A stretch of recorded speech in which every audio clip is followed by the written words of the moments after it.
Start ചെയ്തോ? Assalamualaikum warahmatullah. أعوذ بالله من الشيطان الرجيم.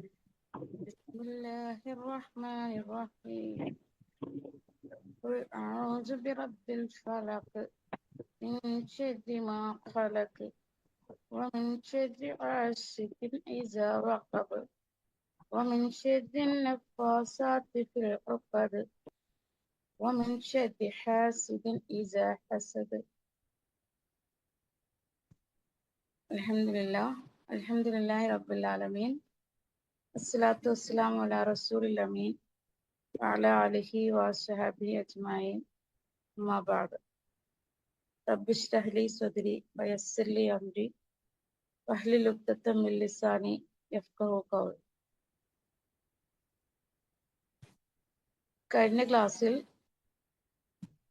സൂറത്തുൽ ഫലക്കാണ് ഞങ്ങൾ പഠിച്ചത്.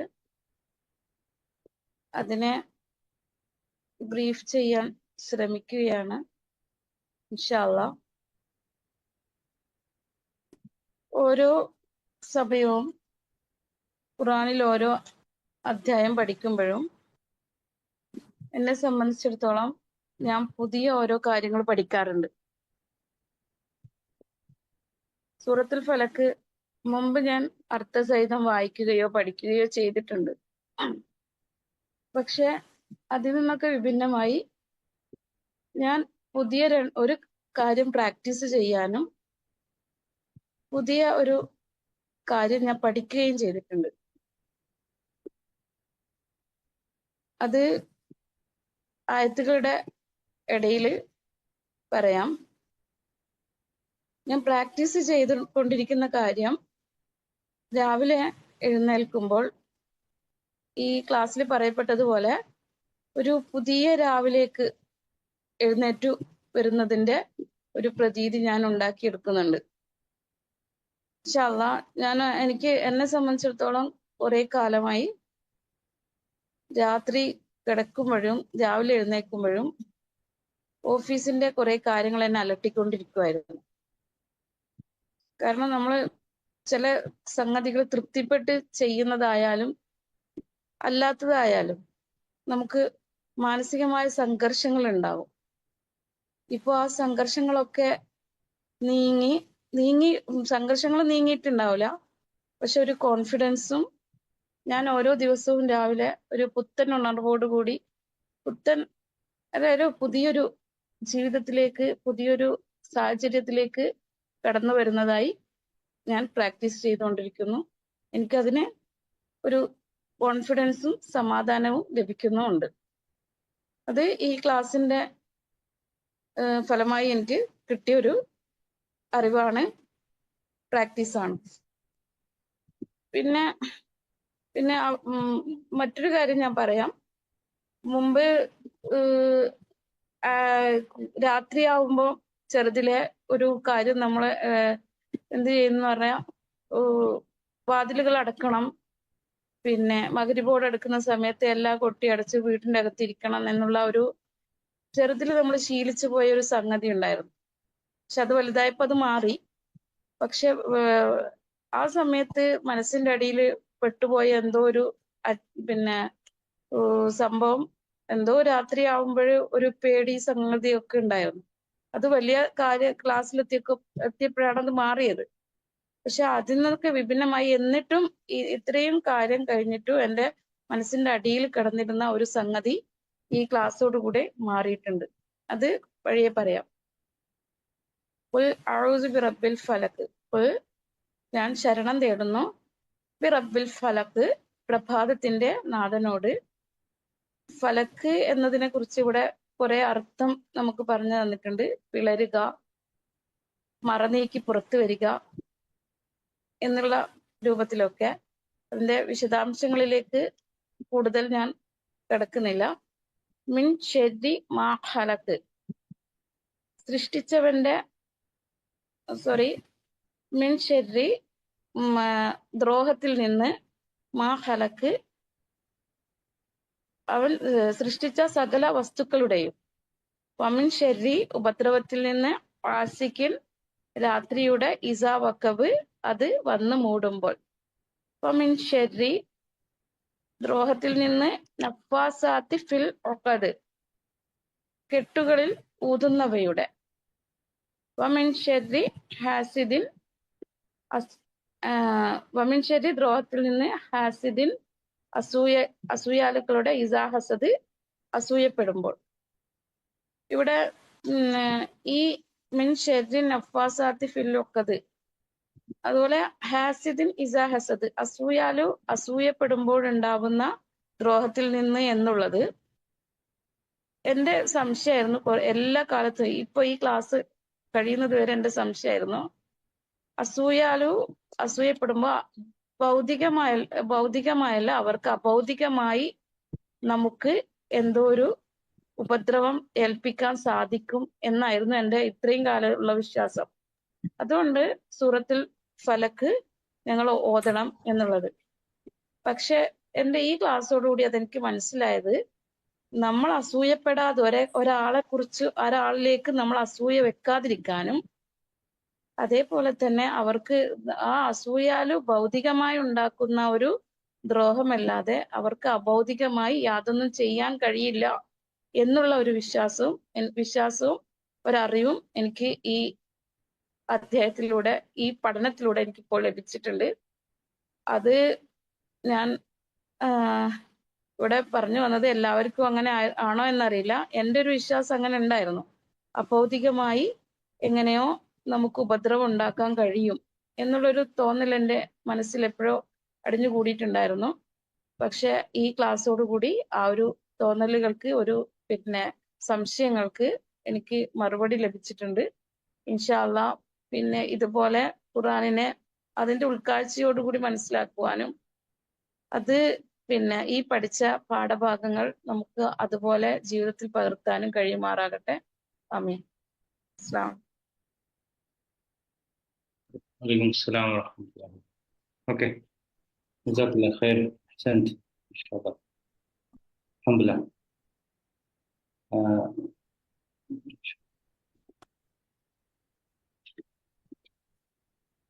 എന്റെ സൗണ്ട് ക്ലിയർ ആണോ? ക്ലിയർ ആണ് സർ. അൽഹംദുലില്ലാഹ്. നമ്മള് സൂറത്തുൽ ഇഖ്ലാസാണ് പഠിക്കുന്നത്. ഇൻഷാഅല്ലാഹ്. ബിസ്മില്ലാഹിർ റഹ്മാനിർ റഹീം. അൽഹംദുലില്ലാഹി റബ്ബിൽ ആലമീൻ. الذي علم القرآن خلق الإنسان علمه البيان. اللهم صل وسلم على رسولك سيدنا محمد وعلى آله وأصحابه أجمعين. رب اشرح لي صدري ويسر لي أمري واحلل عقدة من لساني يفقهوا قولي. رب اشرح لي صدري ويسر لي أمري واحلل عقدة من لساني يفقهوا قولي. الحمد لله. أعوذ بالله من الشيطان الرجيم. بسم الله الرحمن الرحيم. قل هو الله أحد الله الصمد لم يلد ولم يولد ولم يكن له كفوا أحد. صدق الله العظيم. അൽഹംദുലില്ലാഹ്. നമ്മൾ ഇന്ന് പഠിക്കാൻ പോകുന്ന സൂറ വിശുദ്ധ ഖുർആനിലെ തന്നെ ഏറ്റവും മനോഹരമായ സൂറകളിലൊന്നാണ്. ഏറ്റവും മനോഹരം എന്ന് ബോധപൂർവം പറഞ്ഞതാണ്. കാരണം ഈ സൂറ, ഇതിന്റെ പേര് തന്നെ അതൊരു യുണീക്കായ ഒരു സൂറയെ നമ്മളെ പഠിപ്പിക്കുന്നുണ്ട്. കാരണം പൊതുവെയുള്ള മറ്റു സൂറകളുടെ പ്രത്യേകത അതിന്റെ നാമം, അതിന്റെ പേര് വരിക ആ സൂറയിൽ ഏതെങ്കിലും പദങ്ങളുമായി ബന്ധപ്പെട്ടായിരിക്കും. പക്ഷേ ഈ സൂറത്തുൽ ഇഖ്ലാസ് അല്ലേ, നമ്മൾ പറയില്ലേ കുറച്ച് ഇഖ്ലാസോടെ കാര്യം ചെയ്യണം, ഇഖ്ലാസുള്ള മനുഷ്യന്മാർ അങ്ങനെയൊക്കെ പറയല്ലോ. ഇഖ്ലാസ് എന്ന് പറഞ്ഞാൽ നിഷ്കളങ്കത. ഈ ഒരു വേർഡ് നമുക്ക് ഈ സൂറയിൽ കാണാൻ സാധിക്കൂല. പക്ഷെ എന്തിനാണ് ഇഖ്ലാസ് എന്ന് പറഞ്ഞു ചോദിച്ചു കഴിഞ്ഞാൽ അതാണ് ഈ സൂറയുടെ പ്രത്യേകത. ഈ സൂറക്ക് വ്യത്യസ്ത പേരുകളുണ്ട്. ഒന്ന് സൂറത്തു തൗഹീദ്, സൂറത്തുൽ അസാസ്, അല്ലെങ്കിൽ സൂറത്തുൽ മഅരിഫ. അല്ലെ, അസാസ് എന്ന് വെച്ചാൽ അടിത്തറയാണ്, മഅരിഫ എന്ന് വെച്ചാൽ അറിവ്, തിരിച്ചറിവാണ്, വിജ്ഞാനമാണ്, തൗഹീദ് ഏകദൈവത്വം. അപ്പൊ ഇതൊക്കെ പഠിച്ച് മനസ്സിലാക്കി കഴിഞ്ഞാൽ നമുക്ക് ഈ സൂറയിൽ ഇഖ്ലാസ് എന്ന് പറയുമ്പോൾ ഒരു വിശ്വാസിക്ക് ജീവിതത്തിൽ വേണ്ട ഏറ്റവും വലിയ ഇഖ്ലാസ് എന്താന്ന് ഈ സൂറ പഠിപ്പിക്കുന്നുണ്ട്. അങ്ങനെ യുണീക്കായ ഒരു സൂറയാണിത്. നമ്മൾ സാധാരണ ഈ സൂറ നിരന്തരമായി പാരായണം ചെയ്യാറുണ്ട്. വിശ്വാസികൾ അതിനെ ആ അർത്ഥത്തിൽ, ആ ഒരു വാല്യൂവിൽ കാണാറുണ്ട്. ഈ സൂറയെ കുറിച്ച് സുലുസുൽ ഖുർആൻ, ഖുർആന്റെ 1/3 എന്ന് പറയണം. അതിന് കാരണം എന്താ ചോദിച്ചു കഴിഞ്ഞാൽ, ഞാൻ ചോദിക്കട്ടെ, വിശുദ്ധ ഖുർആന്റെ വിഷയങ്ങൾ നോക്കുമ്പോൾ അത് വളരെ പ്രധാനമായിട്ട് 3 ടോപ്പിക്കാണ് ഉണ്ടാവുക. ഒന്നെന്താ, ഒന്ന് പറയാൻ പറ്റുമോ? ഖുർആന്റെ 3 ബേസ് ആയിട്ടുള്ള ടോപ്പിക്സ്. തൗഹീദ്, റിസാലത്ത്, ആഖിറത്ത്. തൗഹീദ്, റിസാലത്ത്, ആഖിറത്ത്. അല്ലെ, തൗഹീദ്, റിസാലത്ത്, ആഖിറത്ത്. ഇതാണ് ഖുർആന്റെ 3 ബേസുകൾ, 3 അടിസ്ഥാനങ്ങൾ. അപ്പൊ ഇതിലെന്തിനെ കുറിച്ചാണ് പറയുന്നത്? തൗഹീദ്. 1/3 എന്ന് പറയുമ്പോൾ വ്യത്യസ്ത വ്യാഖ്യാനങ്ങളുണ്ട് കേട്ടോ. അതിൽ ഏറ്റവും പ്രധാനമായി നമുക്ക് എടുക്കാൻ പറ്റുന്ന ഒരു വ്യാഖ്യാനം ഇതാണ്. ഇതിന്റെ കോണ്ടന്റ് എന്ന് പറയുന്നത് വിശുദ്ധ ഖുർആന്റെ 1/3.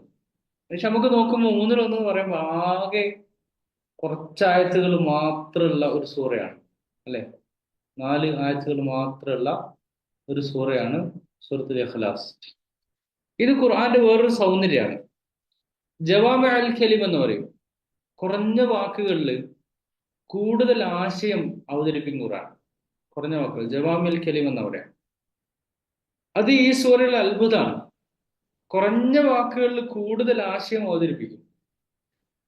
പിന്നെ നമ്മൾ മനസ്സിലാക്കേണ്ടത്, നമുക്ക് എന്തുകൊണ്ടാണ് ഇത് പ്രധാനമാവുന്നത്, എന്തുകൊണ്ടാണ് പ്രധാനമാവേണ്ടത്? നമ്മുടെ ജീവിത ലക്ഷ്യം എന്ന് വെച്ച് കഴിഞ്ഞാൽ, നമ്മൾ ജീവിക്കുന്നത് തന്നെ അള്ളാഹുവിനെ അറിയാൻ, അള്ളാഹുവിനെ ഇബാദത്ത് ചെയ്യാൻ. അല്ലെ, നമ്മൾ സൂറത്തുൽ ഫാത്തിഹ പഠിച്ചല്ലോ, അള്ളാഹുവിനെ അറിയുമ്പോഴാണ് അള്ളാഹുവിനെ ഇബാദത്ത് ചെയ്യുക. അപ്പൊ നമ്മുടെ റബ്ബിനെ അറിയാൻ ആഗ്രഹിക്കുന്ന ആളുകൾക്ക് അള്ളാഹുവിനെ അറിയാൻ ഹെൽപ്പ് ചെയ്യുന്ന ഒരു സൂറയാണിത്. കാരണം ഈ സൂറയുടെ അവതരണ പശ്ചാത്തലം നോക്കുമ്പോൾ നബി സല്ലല്ലാഹു അലൈഹി, ഈ അറബികളുടെ ഒരു സങ്കല്പം എന്ന് വെച്ചാൽ, നിങ്ങൾക്ക് അറബികളുടെ ഗോത്രമുണ്ട്. നബിയുടെ ഗോത്രം ഏതാണ്? ഖുറൈശ് ഗോത്രം.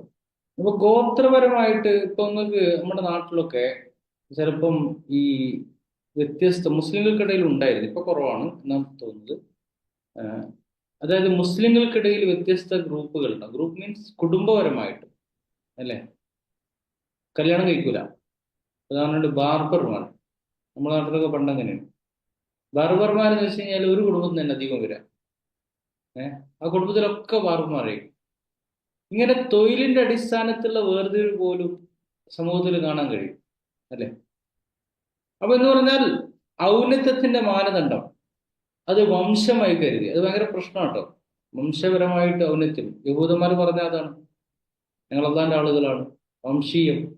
ബ്രാഹ്മണന്മാർ ഇന്ത്യയിൽ പറഞ്ഞുകൊണ്ടിരിക്കുന്ന എന്താ? വംശപരമായ ഔന്നത്യത്തെ കുറിച്ചാണ്, അല്ലെ.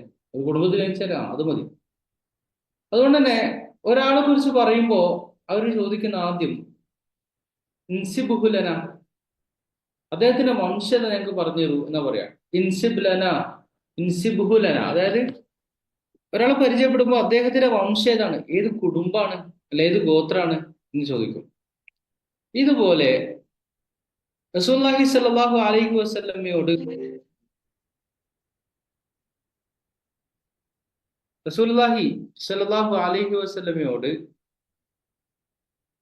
അവർ ചോദിക്കുകയാണ്, ഇൻസിബ് ലനാ റബ്ബക്, എന്റെ റബ്ബിന്റെ വംശം എന്ന് പറഞ്ഞു തരും.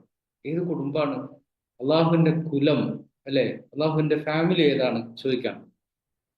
ഇങ്ങനെ ആളുകൾ വ്യത്യസ്തങ്ങളായ തരത്തിൽ, ഇതിന് വ്യത്യസ്ത നിവേദനങ്ങളുണ്ട്. അള്ളാഹുവിനെ കുറിച്ച് ചോദിച്ചപ്പോ അതിന് ഉത്തരമായിട്ട് അള്ളാഹു കൊടുത്ത മറുപടിയാണ്. എന്നാൽ ഈ മറുപടിയുടെ പ്രത്യേകത എന്ന് വെച്ച് കഴിഞ്ഞാൽ, വളരെ സംക്ഷിപ്തമായ രീതിയിൽ എന്ത് ചെയ്യുന്നു, അള്ളാഹു കാര്യങ്ങൾ നമുക്ക് പറഞ്ഞു തരുന്നു. അള്ളാഹു കാര്യങ്ങൾ നമുക്ക് പറഞ്ഞു തരുന്നു. ഇത് അവതരിച്ച കാലം നോക്കുകയാണെങ്കിൽ നമുക്ക് അപ്പൊ ഒന്നുകൂടി ഇതിനെ ബോധ്യപ്പെടും. അവതരിച്ച കാലം നബി സല്ലല്ലാഹു അലൈഹി വസല്ലം നുബുവത്തിന്റെ ആദ്യഘട്ടത്തിലാണ്. ഈ ആദ്യഘട്ടത്തിലെ പ്രത്യേകത എന്താ അറിയോ? എന്താ പ്രത്യേകത ആദ്യഘട്ടത്തിൽ? എന്താ പ്രത്യേകത? മക്കയിലെ ആദ്യഘട്ടം സ്വഹാബികള് എന്തായിരുന്നു അവസ്ഥ? മക്കയിലുള്ള ഘട്ടത്തില് നല്ല എതിർപ്പുകൾ ഉണ്ടായിരുന്നു, അല്ലെ? ശത്രുത ഉണ്ടായിരുന്നു. വിശ്വാസികൾക്കെതിരെ നല്ല ശത്രുത ഉണ്ടായിരുന്ന ഒരു കാലഘട്ടത്തിലാണ് ഈ സൂറ അവതരിക്കുന്നത്. അപ്പൊ ഇതിൽ ഒന്നത് അപ്പൊ ആദ്യം നമ്മൾ മനസ്സിലാക്കേണ്ട, നമ്മളൊക്കെ പൊതുവെ നമുക്ക് തോന്നൂല്ലേ നമ്മുടെ സൊസൈറ്റിയിൽ എന്തുകൊണ്ടാണ് ഈ വിശ്വാസികൾ, അതായത് മുസ്ലിങ്ങൾ എന്ന് പറയുന്ന ആളുകള് പല കുറ്റകൃത്യങ്ങളൊക്കെ മുമ്പിലുണ്ടാവും, അല്ല അങ്ങനെ കാണാറില്ലേ? നിങ്ങൾക്ക് തോന്നുന്നു എന്താ കാരണം? അവരൊക്കെ മദ്രസ പഠിച്ചിട്ടുണ്ടാവും എന്നൊക്കെ അങ്ങനെ പറയാറുണ്ടല്ലോ, അല്ലെ? അങ്ങനെ പറയാറുണ്ടല്ലോ. അതിൽ ഞാൻ ചോദിക്കുന്നത്, ഈ എന്തുകൊണ്ടായിരിക്കും എന്ന് ചോദിച്ചു കഴിഞ്ഞാല്, ഈ നമ്മള് ഇപ്പൊ നബി സല്ലല്ലാഹു അലൈഹി വസല്ലമയുടെ നുബുവത്തിന്റെ ഘട്ടം എടുത്തു നോക്കി കഴിഞ്ഞാല്, നമ്മൾ ദീന് ഇസ്ലാം എന്താ ചോദിച്ചു കഴിഞ്ഞാൽ നമ്മൾ എന്താ പറയാ? ഇസ്ലാം കാര്യം 5 അല്ലെ? നമസ്കാരം, നോമ്പ്, സക്കാത്ത്, ഹജ്ജ്, ഫസ്റ്റ് ഷഹാദ. പക്ഷെ അവർക്ക് ജമാഅത്ത് നമസ്കാരം അല്ലെങ്കിൽ ജുമാ അല്ലെങ്കിൽ പള്ളി ഉണ്ടാകുന്ന എപ്പോഴാണ്? മക്കയിലോ മദീനയിലോ? അതായത് പള്ളി ഉണ്ടാക്കുന്ന എവിടെയാ? Hello, please respond. മദീനയില് അല്ലെ? നോമ്പ് നിർബന്ധമാക്കുന്ന ഏത് വർഷം? ഇത് 2-ാം വർഷം. ജക്കാത്തും മദീനയിലാണ്, ഹജ്ജും അത് അവസാന ഘട്ടത്തിലാണ്. അപ്പൊ ഇവിടെ ആലോചിച്ച് നോക്കൂ, മെജോറിറ്റി 13 വർഷം ഇവിടെ വരുന്നത് മക്കയിലല്ലേ, അല്ലെ? അതിനുശേഷമല്ല മദീന പോകുന്നത്, 10 വർഷം മദീനി ഘട്ടം ഹിജ്റയ്ക്ക് ശേഷമല്ലേ. പക്ഷെ മക്കയിൽ അവര് ജുമാ നമസ്കരിച്ചിരുന്നില്ല, നോമ്പ് നിർബന്ധാക്കിയിരുന്നില്ല, സക്കാത്ത് കൊടുത്തിരുന്നില്ല, ഹജ്ജ് ഇല്ല. അപ്പൊ നമ്മള് പിന്നെ അവരെന്താ ചെയ്തത്, അല്ലെ? അവരെന്താ ഇത്ര കാലം ചെയ്തത്? അപ്പൊ മക്കയിൽ ഇറങ്ങിയ സൂറകൾ നിങ്ങൾ പരിശോധിച്ച് പോയി കഴിഞ്ഞാൽ അതിന്റെ ഫോക്കസ് ഈ ബേസ് ഉറപ്പിക്കുന്നില്ല. തൗഹീദ്, റിസാലത്ത്, ആഖിറത്ത്. ഈ ബേസ് ഉറച്ചു കഴിഞ്ഞാൽ പിന്നെ എന്തും പറയാം. ഈ ബേസ് ഉറച്ചില്ലെങ്കിലോ പറയാം, പക്ഷെ ആളുകൾ എന്ത് ചെയ്യില്ല, കേൾക്കാൻ തയ്യാറാവില്ല. അതുകൊണ്ട് നമ്മൾ മനസ്സിലാക്കേണ്ടത് നമ്മുടെ റബ്ബിനെ അറിയാന്നുള്ളത് വളരെ പ്രധാനമാണ്. അതിന് സൂറ നമ്മളെ ഹെൽപ്പ് ചെയ്യും. ഈ സൂറയുമായിട്ട് നമുക്ക് വല്ലാത്തൊരു ബന്ധം ഉണ്ടാവണം. നമ്മൾ നിസ്കാരത്തില് ഈ സൂറ ഓതാറുണ്ട്. ചിലപ്പോൾ ജീവിതത്തിൽ ഏറ്റവും കൂടുതൽ ഓതിയ സൂറയായിരിക്കാം ഇത്. എന്താ അതിന്റെ കാരണം? ഫാത്തിഹ കഴിഞ്ഞാൽ ഏറ്റവും കൂടുതൽ ഓതിയ സൂറയാവാൻ കാരണം എന്താ? ഈ കാരണം അറിയാൻ വേണ്ടി കേട്ടോ, നിങ്ങൾ എന്തുകൊണ്ട് ഓതുന്നുള്ളൂ? എന്തായിരിക്കും റീസൺ? അത് ആ കാരണം ഭയങ്കര ഇമ്പോർട്ടൻ്റ് ആണ്. അങ്ങനെ പറയാൻ കാരണം എന്ന് വെച്ചാല്, ഒരിക്കൽ നബി സല്ലല്ലാഹു അലൈഹി വസല്ലമ ഒരു യാത്രാ സംഘത്തെ നിയോഗിച്ചു. അങ്ങനെ യാത്രാ സംഘത്തെ നിയോഗിച്ചപ്പോ അതിന്റെ ലീഡറായിട്ട് ഒരാളെ കണ്ടു.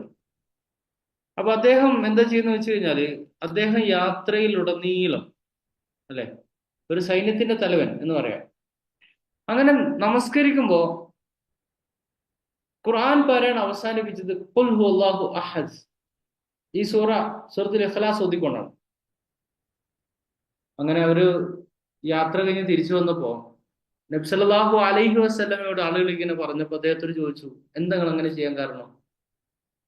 അദ്ദേഹം പറഞ്ഞു, റഹ്മാനായ റഹ്മാന്റെ ഗുണവിശേഷണമാണത്, എനിക്കത് അതുകൊണ്ട് എനിക്ക് പാരായണം ചെയ്യാൻ ഭയങ്കര ഇഷ്ടമാണ്. നോക്കാം കേട്ടോ, അള്ളാഹുവിനെ കുറിച്ച് ഇത്ര മനോഹരമായി വർണ്ണിക്കുന്നത് കൊണ്ട് ഞാൻ പാരായണം ചെയ്യാൻ ഇഷ്ടപ്പെടുന്നു, അല്ലാണ്ട് എന്തിനല്ല, എനിക്ക് തിരക്കുള്ളതുകൊണ്ടോ അങ്ങനെയല്ല.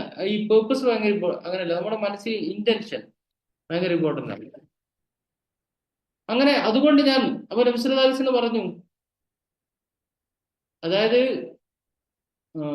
അദ്ദേഹത്തെ അള്ളാഹു സ്നേഹിക്കുന്നുണ്ടെന്ന് എന്ത് ചെയ്യാം, പറഞ്ഞു കൊടുക്കാം. അള്ളാഹിന് ഇഷ്ടമാണ്, അള്ളാഹുവിന് അദ്ദേഹത്തെ ഇഷ്ടമാണ്. വേറൊരാള് ഇങ്ങനെ ഒരു യാത്രയിൽ ഒരു ഖുബാ പള്ളിയിലെ ഇമാമായിട്ട് ഒരാളെ നിശ്ചയിച്ചു. ഓരോ റക്അത്തിൽ ഓതുമ്പോഴും അദ്ദേഹം എന്ത് ചെയ്യുന്നു, ആദ്യം ഈ സൂറത്ത് ഓതും. അല്ലെ? ഓരോ സൂറത്ത് വേറെ സൂറത്തുകൾ കേട്ടോ, ആദ്യ സൂറത്ത് അങ്ങനെ ജനങ്ങളെ ആക്ഷേപിച്ചു, അദ്ദേഹം വകവെച്ചില്ല. പക്ഷെ നബിയുടെ അടുത്ത് കംപ്ലൈന്റ് വന്നു. അദ്ദേഹം പറഞ്ഞു, ഞാനിത് ഇഷ്ടപ്പെടുന്നു. അപ്പോൾ പറഞ്ഞു, ഹബ്ബു കയ്യാഹ അദ്ഖൽകൽ ജന്ന, അതിനുള്ള ഇഷ്ടം താങ്കളെ സ്വർഗത്തിൽ പ്രവേശിപ്പിക്കുന്നതാണ്. അപ്പൊ ഇതിങ്ങനെ കുറെ പ്രാധാന്യം പറയുന്ന സംഗതികളാണ്. അപ്പോൾ നമുക്കിതിൽ മനസ്സിലായെന്ന് വെച്ച് കഴിഞ്ഞാൽ ഇത്രയും പ്രാധാന്യവും ഗൗരവമുള്ള സൂറയാണിത്. സവിശേഷമായിട്ട് നമ്മുടെ റബ്ബിനെ അറിയാനുള്ള സൂറാണിത്. ഈ സൂറ നമുക്ക് മനസ്സിലാക്കാൻ സാധിക്കുന്നതാണ്.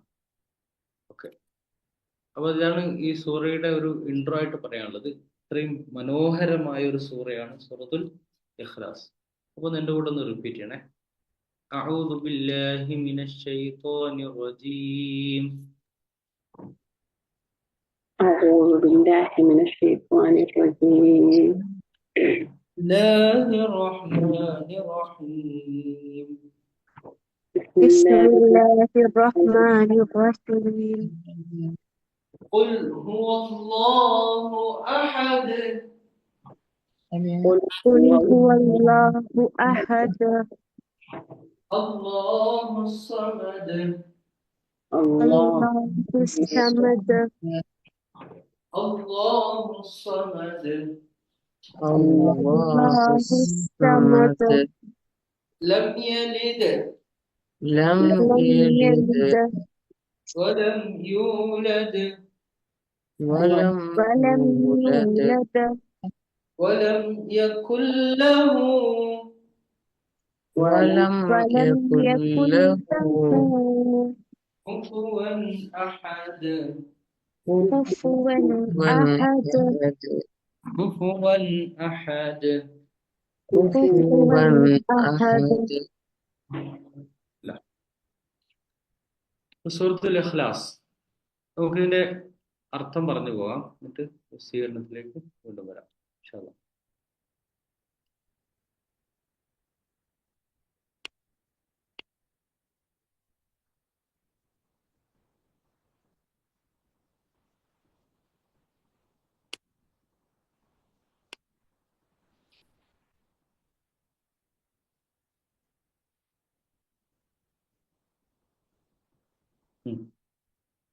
ബിസ്മില്ലാഹിർ റഹ്മാനിർ റഹീം.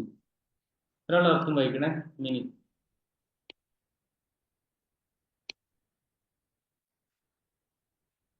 ആര് വായിക്കാം?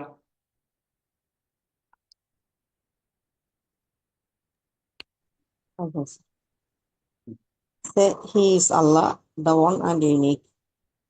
ഖുൽ പറയുക, അല്ലെ? സേ ഹുവല്ലാഹ്, ഹി ഈസ് അല്ലാഹ്, അവൻ അല്ലാഹു ആണ്. അഹദ്, the one and unique.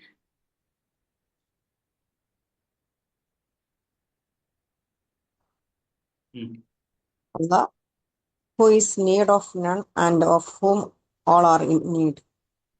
അല്ലാഹു സമദ്, അല്ലാഹു ആരുടെയും ആശ്രയം വേണ്ടാത്തവനും എന്നാൽ എല്ലാവരാലും ആശ്രയിക്കപ്പെടുന്നവനുമാണ് അല്ലാഹു.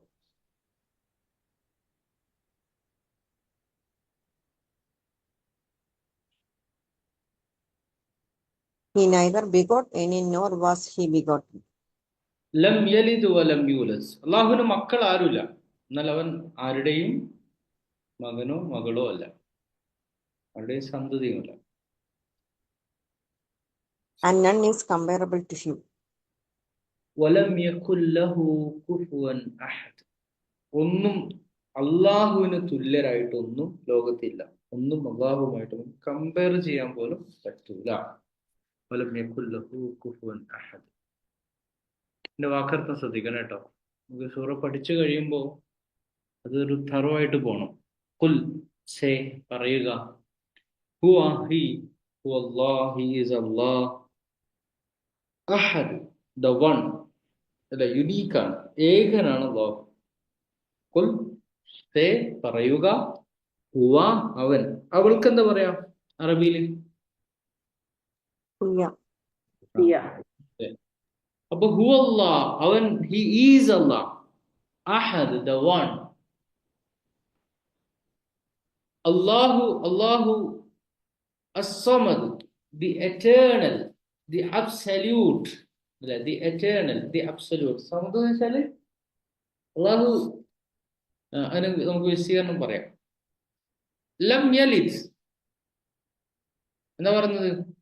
Not he begets. അള്ളാഹു പിന്നെ സന്തതി ഏതുമില്ല. അള്ളാഹു സന്താനത്തെ ഉൽപ്പാദിപ്പിച്ചിട്ടില്ല. വലം നോട്ട് യൂലദ് ഹി ഈസ് ബിഗോട്ടൺ എന്ന് പറഞ്ഞാൽ അള്ളാഹു ആരുടെയും സന്തതിയുമല്ല. ഒരു പാസീവ് വോയിസിലാണ് യൂലദ്.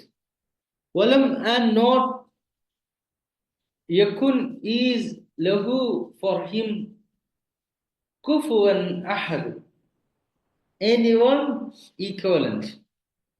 വലം യകുൻ തീർച്ചയായിട്ടും ഇല്ല, ലഹു അവന്, കുഫുവൻ തുല്യമായിട്ട്, അഹദ് ഒരാളും ഇല്ല. വലം യകുൻ ലഹു കുഫുവൻ അഹദ്.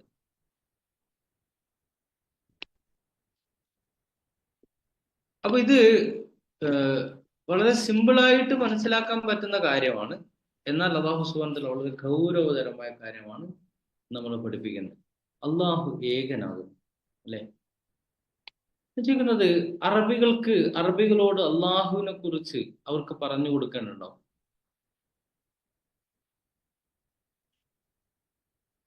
അറബികൾക്ക് അള്ളാഹുവിനെ നേരത്തെ അറിയാമായിരുന്നു.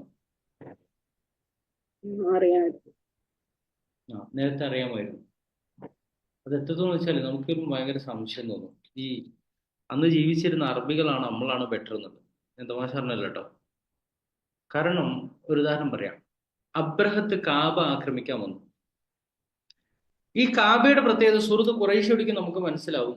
അറബികളുടെ, പ്രത്യേകിച്ച് ഖുറൈശികളുടെ എല്ലാവിധ ഔന്നത്യത്തിന്റെയും കാരണം എന്താ? കാബ. ആത്മീയപരമായ നേതൃത്വം മാത്രമല്ല. ഇപ്പൊ നമുക്കറിയാലോ, കേരളത്തിലൊക്കെ ആത്മീയപരമായ നേതൃത്വം വഹിക്കുന്ന കുടുംബങ്ങളൊക്കെ ഉണ്ട് അല്ലെ? ഒന്നത് എന്ന് മാത്രമല്ല, അവരുടെ സാമ്പത്തിക വളർച്ചയുടെയും ഘടകം കാബയായിരുന്നു. കാരണം കാബയുടെ ആളുകളാകുമ്പോൾ എവിടെ പോയി ബിസിനസ് ചെയ്യുമ്പോൾ ആരും തൊടൂല, കാബയുടെ ആളുകളാണല്ലോ. ഇങ്ങനെ പല അർത്ഥത്തിലും. അപ്പം ഒന്ന് നേതൃത്വം, സമ്പത്ത്, ഇത് രണ്ടാണ് മനുഷ്യന്റെ ഏറ്റവും വലിയ ഒരു പ്രശ്നം. പക്ഷേ കാബ ആക്രമിക്കാൻ അബ്രഹത്ത് വന്നപ്പോൾ അബ്രഹത്ത് അബ്ദുൽ മുത്തലിബ് വിളിപ്പിക്കുന്നുണ്ട്. ആരെ? ഖുറൈശികളുടെ നായകൻ. നിങ്ങൾക്ക് എന്താ വേണ്ടത് ചോദിക്കുന്നുണ്ട്. അപ്പോൾ അദ്ദേഹം അബ്ദുൽ മുത്തലിബ് എന്താ പറഞ്ഞു വെച്ചാൽ, എൻ്റെ ഒട്ടകങ്ങൾ നിങ്ങൾക്ക് ഗ്രൂപ്പ് പിടിച്ചെടുത്തിട്ടുണ്ട്, ആ ഒട്ടകങ്ങൾ എനിക്ക് വിട്ടുതരണം. എൻ്റെ ഒട്ടകത്തങ്ങളുടെ സൈന്യം പിടിച്ചെടുത്ത് എനിക്ക് വിട്ടുതരണം. അപ്പോൾ അബ്രഹത്ത് ഞാൻ എൻ്റെ ഭാഷ പറയാട്ടോ, കണ്ടപ്പോൾ ഭയങ്കര ബഹുമാനമൊക്കെ തോന്നുന്നു. പക്ഷെ നിങ്ങൾ ഭയങ്കര സ്വാർത്ഥനാണല്ലോ. നിങ്ങൾ ആവശ്യപ്പെടുന്നത് നിങ്ങൾ ഒട്ടകങ്ങളെയാണ്, കഅബയുടെ സംരക്ഷണം ആവശ്യപ്പെടുന്നില്ല. അപ്പം നബി സല്ലല്ലാഹു അലൈഹി വസല്ലം അപ്പൊ എന്താ പറഞ്ഞത്? അല്ല, അപ്പം ഖുറൈശികളുടെ നായകൻ അബ്ദുൽ മുത്തലിബ് എന്താ പറഞ്ഞത്?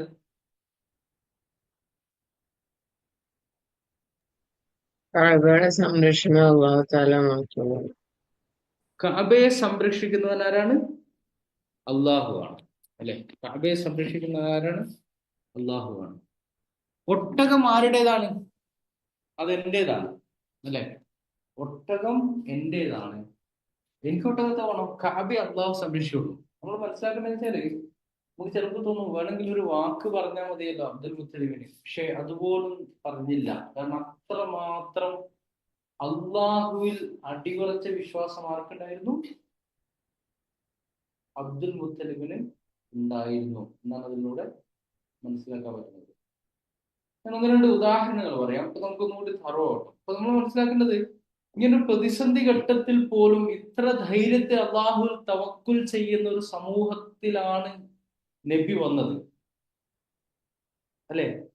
അപ്പൊ അതിന്റെ കാരണം നമ്മൾ പരിശോധിക്കണം. ഒരാള് സൂറത്ത് സുഖ്റൂഫിൽ 87-ാമത്തെ ആയത്, ഒരാള് അൻകബൂത്തിൽ 61, 63 ഒന്ന് എടുക്കോ. സുഖ്റൂഫില് 87, അൻകബൂത്ത് 61, 63. ഞാൻ വേറൊരു എക്സാമ്പിൾ പറയാം. وَلَئِن سَأَلْتَهُم مَّنْ خَلَقَ السَّمَاوَاتِ وَالْأَرْضَ لَيَقُولُنَّ اللَّهُ. നിങ്ങൾ അറബിയിൽ ചോദിക്കാണ്, ആകാശഭൂമികളെ ക്ലാരിറ്റി പോലെ ആകാശഭൂമികളുടെ, ഇപ്പൊ ഓഡിയോ ക്ലിയർ ആണോ?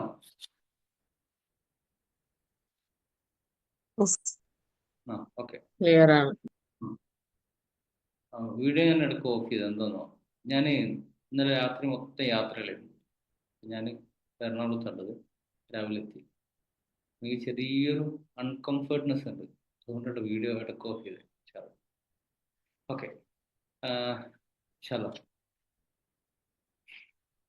അപ്പൊ എന്താ പറഞ്ഞതെന്ന് വെച്ചാല്, അവരോട് ചോദിക്കാണ് മൻ ഖലഖസ് സമാവാതി വൽ അർദ് എന്തിനാ പറയുന്നതെന്നോ? ഉദ്ദേശം മനസ്സിലാക്കണേ.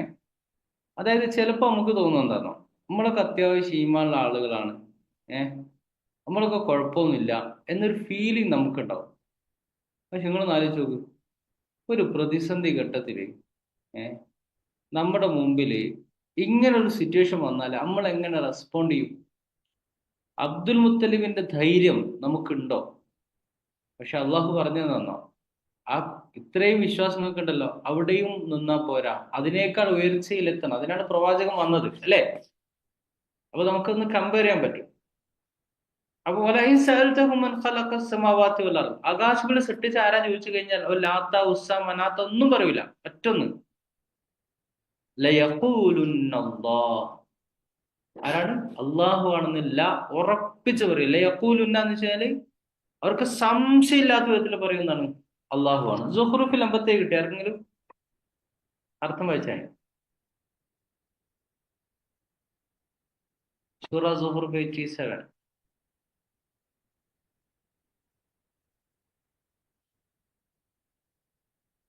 ഇല്ല,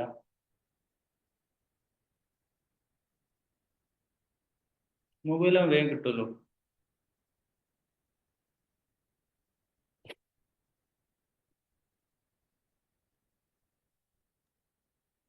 കിട്ടിയിട്ടുണ്ട്. ഒന്ന് വായിച്ചു. അർത്ഥം വായിച്ചാ പോരാ? അർത്ഥം വായിച്ചു. ഇവരെ സൃഷ്ടിച്ചത് ആരെന്ന് നീ ചോദിക്കുകയാണെങ്കിൽ ഇവർ പറയും അള്ളാഹു ആണെന്ന്. പിന്നെ എവിടെ നിന്നാണ് അവർ വഞ്ചിക്കപ്പെട്ടുകൊണ്ടിരിക്കുന്നത്? ദൈവദൂതന്റെ ഈ വചനമാണ് സത്യം. എന്റെ നാഥായി. ഇത്ര മതി. ഇനി അങ്കബൂത്ത് 61 ഇതിൽ കുറച്ചും കൂടെ ക്ലാരിറ്റിയിൽ പറയും.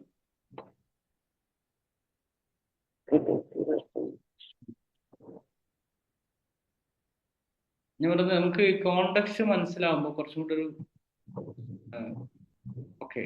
ഈ ജനത്തോട് ആകാശഭൂമികളെ സൃഷ്ടിച്ചത് ആരെന്നും സൂര്യചന്ദ്രന്മാരെ കീഴ്പ്പെടുത്തി വെച്ചത് ആരെന്നും ചോദിച്ചാൽ തീർച്ചയായും ഇവർ പറയും അള്ളാഹു.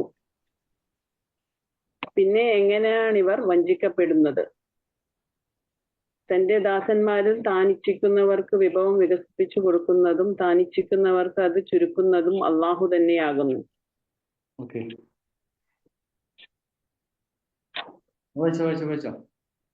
വായിക്കട്ടെ. നിശ്ചയം അള്ളാഹു സകല സംഗതികളും അറിയുന്നവനല്ലോ. മാനത്തു നിന്ന് മഴ വർഷിക്കുന്നതും ചത്തുകിടന്ന ഭൂമിയെ അതുവഴി സജീവമാക്കുന്നതും ആരെന്ന് ചോദിച്ചാൽ തീർച്ചയായും ഇവർ പറയും അള്ളാഹു. പറയുക അൽഹംദുലില്ലാ. പക്ഷേ ഇവരിലധികം ആളുകളും ഗ്രഹിക്കുന്നില്ല. അപ്പൊ ഇതിൽ പറഞ്ഞു വെച്ച് കഴിഞ്ഞാല് ഞാൻ ഒരു സന്ദർഭം കൂടി പറയട്ടോ. മുഅ്മിനിലെ 84, 89 ഇത് പറയാൻ നമുക്കൊരു ക്ലാരിറ്റി കിട്ടും. അതുകൊണ്ടാണ് ഖുർആൻ ആയത്ത് തന്നെയാണല്ലോ. ഖുർആൻ യുഫസ്സിറു ബഅ്ദുഹു ബഅ്ദ. മുഅ്മിൻ 84, 89 വേളൊക്കെ എടുക്കേണ്ട ആളുകളുണ്ടല്ലോ. അപ്പൊ നമുക്ക് യുഫസ്സിറു എന്ന് വെച്ചാൽ ഖുർആന്റെ ഒരു ഭാഗം മറ്റൊരു ഭാഗത്തെ തഫ്സീർ ചെയ്യും.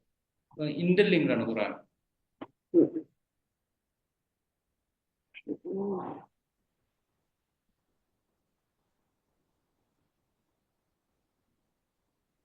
ഓക്കെ, കിട്ടിയാ പറയണേ. കിട്ടിയിട്ടുണ്ടോ? അപ്പൊ ഇതില് പറയുന്ന സംഗതി എന്താ വെച്ച് കഴിഞ്ഞാല് അള്ളാഹു ആണ് മനുഷ്യന്റെ ആവശ്യങ്ങളൊക്കെ നിറവേറ്റുന്ന ബോധ്യം അവർക്കുണ്ട്. അവർ പ്രാർത്ഥിച്ചത് കാബയെ കുറിച്ച് പോലെ അവർ പറഞ്ഞത് ബൈത്തുല്ലാ എന്നാണ്, വിഗ്രഹങ്ങളെ വെച്ച് പറഞ്ഞിട്ടില്ല. നമ്മൾ മനസ്സിലാക്കേണ്ടത് ഇങ്ങനെയുള്ളൊരു സൊസൈറ്റിയിൽ നബി സല്ലല്ലാഹു അലൈഹി വസല്ലം വന്നിട്ട് എന്ത് ചെയ്യുന്നത്? തൗഹീദിന്റെ സങ്കല്പം പഠിപ്പിക്കുന്നത്. അപ്പൊ ഞാൻ ചോദിക്കുന്നത്, അപ്പൊ അതിന്റെ കാരണം എന്തായിരിക്കും? അല്ലെ, ഇത്രമാത്രം അള്ളാഹുവിനോട് നമുക്ക് ചേർന്ന് നിൽക്കാൻ കഴിയണം, ഇത്രമാത്രം. രണ്ടാമത്തെ സംഭവം എന്ന് വെച്ച് കഴിഞ്ഞാല് ഇതിൽ അള്ളാഹു ഉപയോഗിച്ചിരിക്കുന്ന വേർഡ് ഖുൽ, പറയുക. നബിയോട് പറഞ്ഞു കൊടുക്കാൻ പറയാണ്. അവൻ അള്ളാഹു ആണ്. അഹദ് എന്ന് വെച്ചാൽ ഏകനാണ്, അല്ലെ? ഇപ്പൊ ബിലാൽ റളിയല്ലാഹു അൻഹു ഉമയ്യത്തിന്റെ പീഡനം സഹിക്ക വയ്യാതെ അല്ലെ ആ ഘട്ടത്തിൽ പറഞ്ഞതാണെന്ത്? അഹദ് അഹദ്. ഈ അഹദ് അറബിയിൽ ഒന്നിനെത്തിന് എന്താ പറയാ? ഒന്നിന് വാഹിദ്. വാഹിദ്. അഹദ് എന്ന് പറഞ്ഞാല് അതൊരു യുണീക്ക് വേർഡാണ് അല്ലെ. വാഹിദ് എന്ന് ഒന്നിന് പറയാം. അഹദ് എന്ന് വെച്ച് കഴിഞ്ഞാൽ ഒറ്റ, അതായത് ഏകൻ എന്ന അർത്ഥത്തിൽ. അത് കേൾക്കുന്നവർക്ക് മനസ്സിലാവും ഇതിൽ രണ്ടാമതൊന്നിനെ കുറിച്ച് ചിന്തിക്കാൻ ഓപ്ഷൻ ഇല്ല. അതാണ് അഹദ് എന്ന യുണീക്ക് വേർഡ്. ഇതിനു മുമ്പ് ഈ സൂറ അവതരിക്കുന്നതിനും അറബികൾ അത്ര അങ്ങനെയല്ല ഉപയോഗിച്ചതായ ഒരു വാക്കായിട്ട് നമുക്ക് അങ്ങനെ കാണാൻ കഴിയുന്നില്ല. അപ്പൊ അഹദ് എന്ന് പറയുമ്പോ അള്ളാഹു ഏകനാണ് എന്ന അർത്ഥത്തിലാണ് അഹദ് എന്ന വാക്ക് വരുന്നത്. അള്ളാഹു അഹദ്. നേരത്തെ പറഞ്ഞ ഇത് കിട്ടിയോ? മിനൂനാണോ? അതിന്റെ നമ്പർ എത്രയായിരുന്നു? 84. ഒന്ന് വായിക്കോ.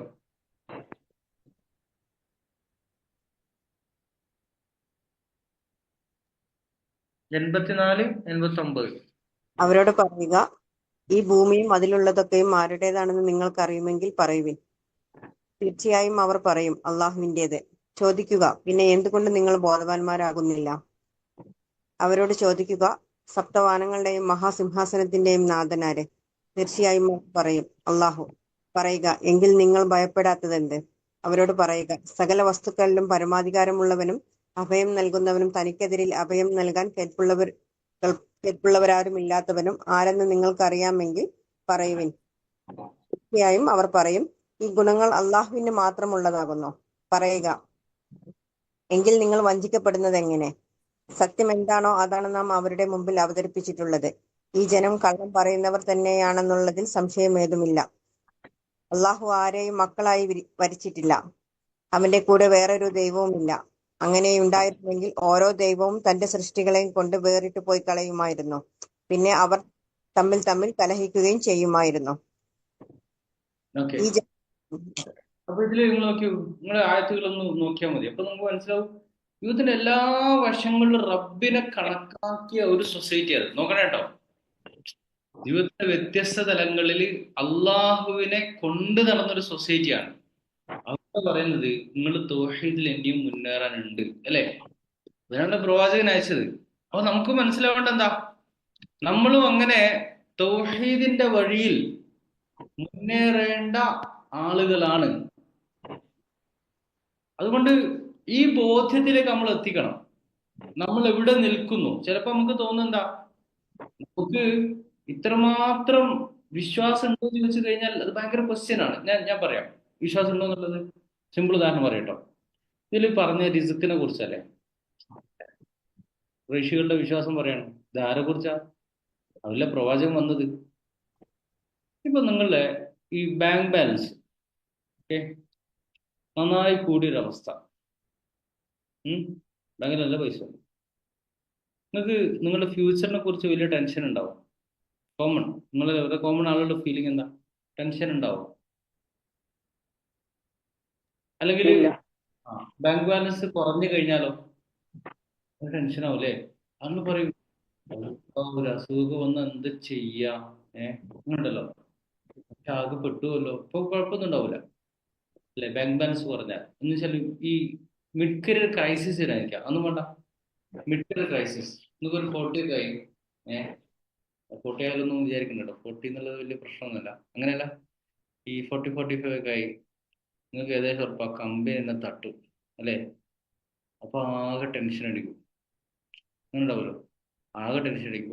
അല്ലെങ്കിൽ നിങ്ങളല്ല ഹസ്ബൻഡിന്റെ വൈഫ് അല്ല ഹസ്ബൻഡിന്റെ ജോലിയെ പോകുന്നത് വിചാരിക്കാം. അപ്പൊ കൂടുതൽ ടെൻഷൻ ആർക്കായിരിക്കും? വീട്ടിലുള്ളവർക്കായിരിക്കും അല്ലെ.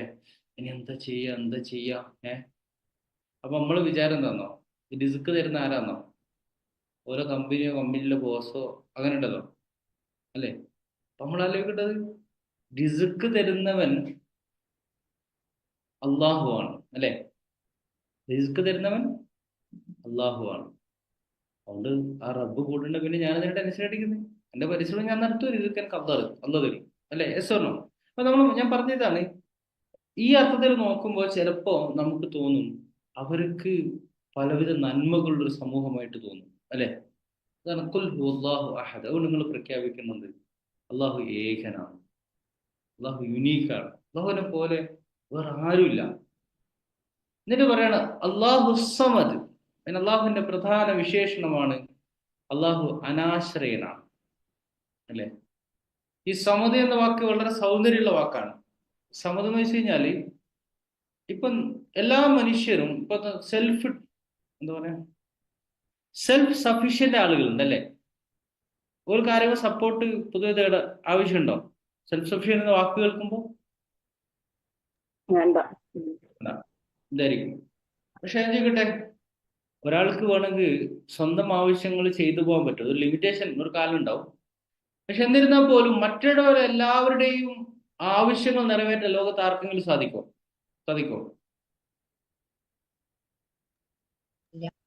ഇല്ല. അതാണ് അസമ്മത് എന്ന് വെച്ച് കഴിഞ്ഞാൽ നമ്മൾ വിശ്വസിക്കേണ്ടതാണ്. യഥാർത്ഥത്തിൽ അള്ളാഹു സ്വയം എന്ത് ചെയ്യുന്നു? ആശ്രയം സ്വീകരിക്കുന്നില്ല. എന്നാൽ എല്ലാവരാലും ആശ്രയിക്കപ്പെടുന്നവനാണ് റബ്ബ്. നമ്മൾ അങ്ങനെ തന്നെ മനസ്സിലാക്കാനുണ്ടോ? എല്ലാവരാലും ആശ്രയിക്കപ്പെടുന്നവനാണത് നമ്മുടെ റബ്ബ്. അല്ലെ? എല്ലാവരാലും ആശ്രയിക്കപ്പെടുന്നവനാണ് നമ്മുടെ റബ്ബ് എന്നാണ് നമ്മൾ മനസ്സിലാക്കേണ്ടത്. അള്ളാഹു സമദ്. അള്ളാഹു എല്ലാവരുടെയും ആശ്രയം വേണ്ടത്. അപ്പൊ നമുക്കും ജീവിതത്തിൽ എന്തെങ്കിലും വേണമെങ്കിൽ എന്താണ്? അത് അള്ളാഹുവിൽ നിന്നാണ്. അല്ലെ? അല്ലാഹുമ്മ ലാ മാനിഅ ലിമാ അഅതൈത വലാ മുഅതിയ ലിമാ മനഅത. എന്താ അർത്ഥം?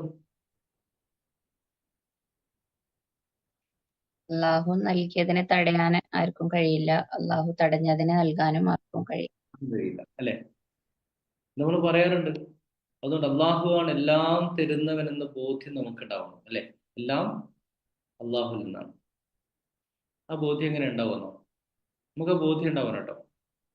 പിന്നെ മനസ്സിലാക്കേണ്ടത്, നമ്മൾ എല്ലാം കാണുമ്പോഴും നോക്കണേ, ഈ ഖുറാൻ പഠിച്ച ഒരാള് ലോകത്തെ കാണുന്നതും പഠിക്കാത്തൊരാൾ ലോകത്തെ കാണുന്നതും ഡിഫറെന്റ് ആയിട്ടാണ്.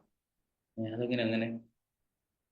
പഠിച്ച ആള് കാണുമ്പോൾ എല്ലാത്തിലും അള്ളാഹുവിനെ കാണും. ഞാൻ ഉദാഹരണം പറയാം. സ്വാലിഹദ്ദ, നിങ്ങൾ പറയാം, നിങ്ങൾ എന്തിനാ ഭക്ഷണം കഴിക്കുന്നേ?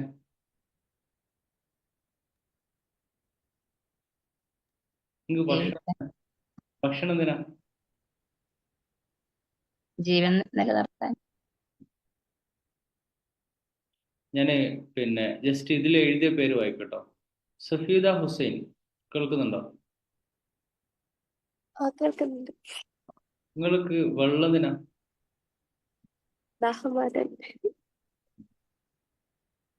സഫാലീൻ, നിങ്ങൾക്ക് വാഹനം എന്തിനാ? കാറ്, എനി വെഹിക്കിൾ എന്തിനാ? നമ്മുടെ സൗകര്യത്തിന് യാത്ര ചെയ്യാൻ. അല്ലെ? ഒരു കാര്യം ചെയ്യോ, പിന്നെ ഒരാള് സൂറത്തുൽ വാക്യ എടുക്കാം. ആരെടുക്ക? ആരെടുക്കാം?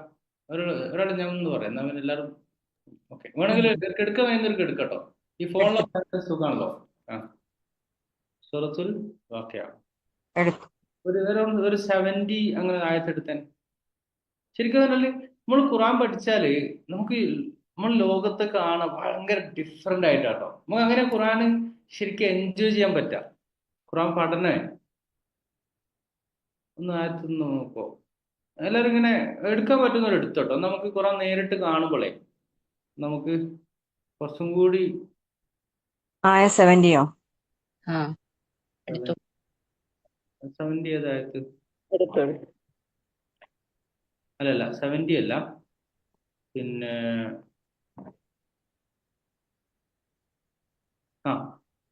58 മുതൽ ഒന്ന് അർത്ഥം വായിക്കാം.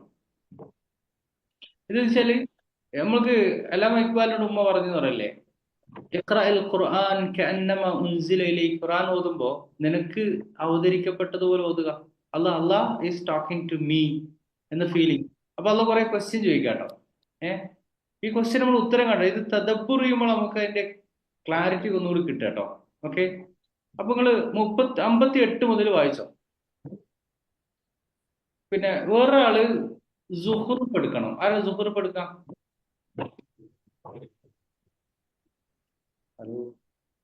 ഞാൻ എടുക്കാം. ഞാനെന്ന് വെച്ചാല് ഷെബീന. ആ ഷെബീന. ആ അപ്പൊ 58 മുതൽ ഒരാൾ വായിക്കും പ്ലീസ്. ഷെബിന്റെ സുഹൃപ്പെടുത്തേ വായിക്കട്ടെ, ചിന്തിച്ചു നോക്കി വായിക്കട്ടെ. ആ എല്ലാവരും ശ്രദ്ധിക്കണം കേട്ടോ. ഇത് അള്ളാഹു നമ്മോട് സംസാരിക്കുന്ന പോലെ നമുക്ക് ഫീൽ ചെയ്യണം. കുറെ ചോദ്യങ്ങളാണ്. ഓക്കെ, 57 മുതൽ വായിക്കുന്നുണ്ട്. നാമാണ് നിങ്ങളെ സൃഷ്ടിച്ചത്, എന്നിട്ട് നിങ്ങൾ സത്യപ്പെടുത്താത്തത് എന്ത്?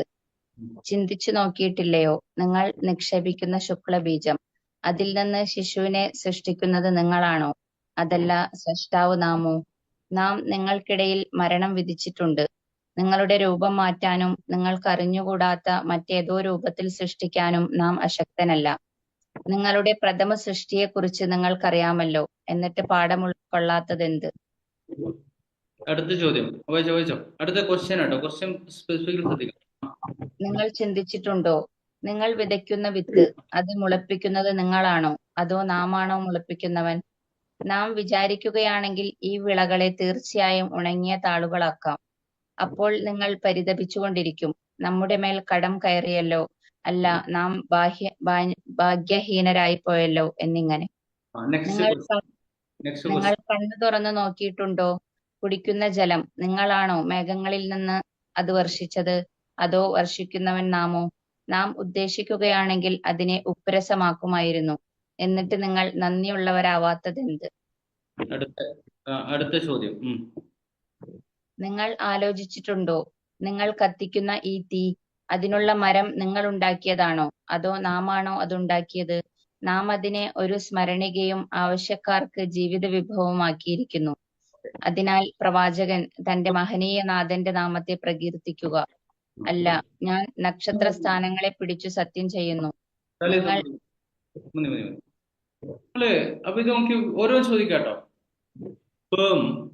പിന്നെ പറയുന്നത് എന്താണ്? ഭക്ഷണം, വെള്ളം, പിന്നെന്താ പറയുന്നത്? തീ. ഇങ്ങനെ ഓരോന്നും ചോദിക്കാം. അള്ളാഹു ചോദിക്കല്ലേ അല്ലേ?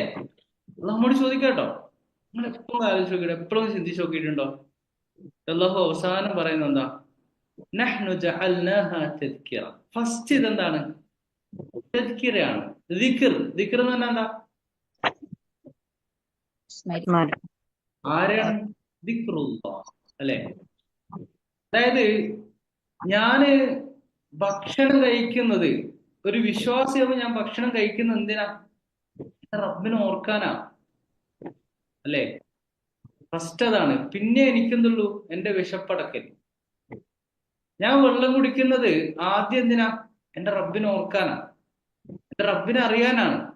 പിന്നെയാണ് എന്ത് ചെയ്യുന്നത്? എന്റെ ദാഹം ശമിപ്പിക്കല്. എന്തും അങ്ങനെ കേട്ടോ, എന്തും അങ്ങനെ ആവണം. അതുകൊണ്ടല്ലേ നിങ്ങൾ ഭക്ഷണം കഴിക്കുമ്പോ വെച്ചാൽ എന്താ പറയാ? അൽഹംദുലില്ലാഹില്ലദീ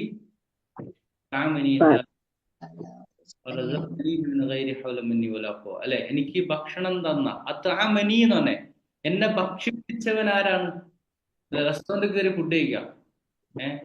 ഓ എനിക്ക് ഭക്ഷണം തന്ന അള്ളാഹുവിന് സർവസ്തുതി. എന്നെ ഭക്ഷിപ്പിച്ചവനെ നമ്മൾ ഓർക്കേണ്ടത് അല്ലെ? അങ്ങനെ വേണ്ടേ?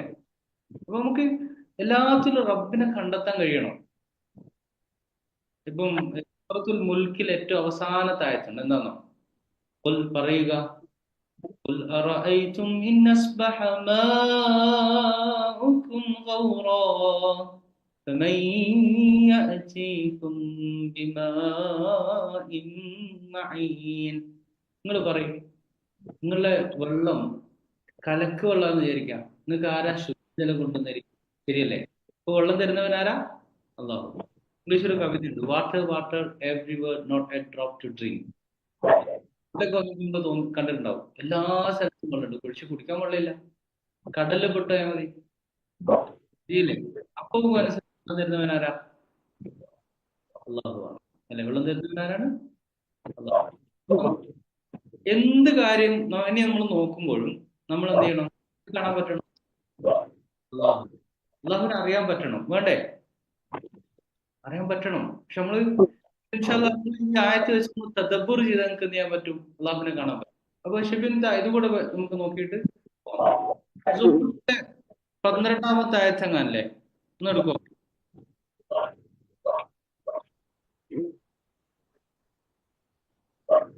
9 തൊട്ട് 14. നീ നീ ജനത്തോട് വാനഭൂമികൾ സൃഷ്ടിച്ചതാണ് അത് അവിടെ നിന്ന് അതല്ല ഇതാണ് പിന്നെ വാഹനം സുബ്ഹാനല്ലാഹി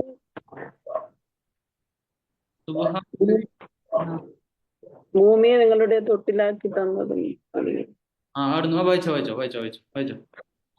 ഭൂമിയെ നിങ്ങളുടെ തൊട്ടിലാക്കി തന്നതും അതിൽ നിങ്ങൾക്ക് ലക്ഷ്യസ്ഥാനങ്ങൾ പ്രാപിക്കാൻ പാതകൾ ഒരുക്കിയതും അവനാണല്ലോ. മാനത്തു നിന്ന് നിശ്ചിത അളവിൽ മഴ വർഷിക്കുകയും അതുവഴി മൃതഭൂമിയെ ഉയർത്തെഴുന്നേൽപ്പിക്കുകയും ചെയ്യുന്നവൻ. ഇപ്രകാരം ഒരു നാൾ നിങ്ങൾ ഈ ഭൂമിയിൽ നിന്ന് ഉയർത്തെഴുന്നേൽപ്പിക്കപ്പെടുന്നതാകുന്നു. ഈ ഇണകളെയും സൃഷ്ടിച്ചവൻ, കപ്പലുകളെയും കാലികളെയും നിങ്ങൾക്ക് വാഹനങ്ങളാക്കി തന്നവൻ, നിങ്ങൾ അതിന്റെ പുറത്തു കയറുന്നതിനും അതിന്മേൽ ഇരുന്നു കഴിഞ്ഞാൽ റബ്ബിന്റെ ഔദാര്യം സ്മരിച്ചുകൊണ്ട് ഇപ്രകാരം വാഴ്ത്തുന്നതിനും ഈ സൃഷ്ടികളെ നമുക്ക് കീഴ്പ്പെടുത്തി തന്നവൻ എത്ര പരിശുദ്ധൻ.